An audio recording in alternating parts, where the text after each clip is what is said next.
guys had a really good, successful year last year. Define the culture and the direction of the program. Yeah, so coming off, entering obviously my year 3, last season we had a great season, coming off with a lot of records for the program. We've established a great culture with the program now. I think the kids really have bought in, and the team of now establishing hardworking kids. I mean, now they're committed all year round to what we're trying to accomplish. They come into preseason fit so we can get right into our playing style and what we want to accomplish. And I think last year it showed that it paid off, that we went on a 6-game winning streak and really came in that we can compete at this level right now. Well, you're only in your 3rd year of coaching at the Division I level, head coaching. What have you learned from 2016 to where we are going into year 3? A lot. I think even the type of kids of what works more so with our school and with our program.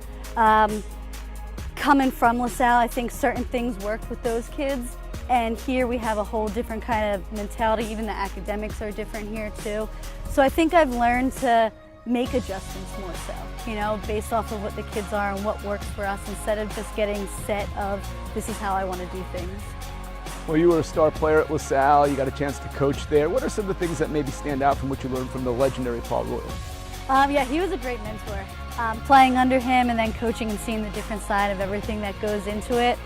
I've learned a lot from him. I think the biggest thing I've learned from him is how he treats his players to get the most out of them, and that's the biggest thing. As a player, and then like I said, as a coach, I think that's one of the most valuable things, is he wasn't in it just to win games. He was in it to develop kids for what they're going to be doing afterwards. And I think then you see the winning came with it, of us going to the NCAA tournament because of all that stuff off the field. And I take great pride in that too, with how we build our culture.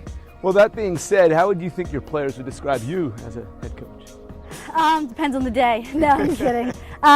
I think they would describe me as that caring for them as kids and players. It's not just that they see us on the field for those almost 2 hours of practice. It's the things that go on behind the scenes. And I think that's, like I say, what I take great pride in.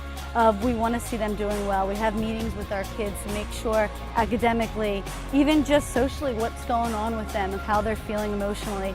And I think that's what I hope they take after, of seeing that we care about their longevity of them and not just the player of what they're doing on the field.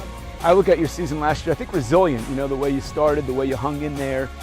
How would you describe in a word or two last year? I think growth is a big word for it, because we had a lot of youth. We had a lot of young players coming in, about 4 or 5 freshmen that were key players for us. So early on in the season, that's why we kind of were dropping some games close, you know? And it took them some time to figure out how to win games. And that's what you get with a lot of young players, you know? And I think then a lot of our upperclassmen stepped up big time and kind of put them on of how we want to continue to grow and win. So I think growth was a big thing, of seeing where we came in to kind of where we finished the season too, and those young players also.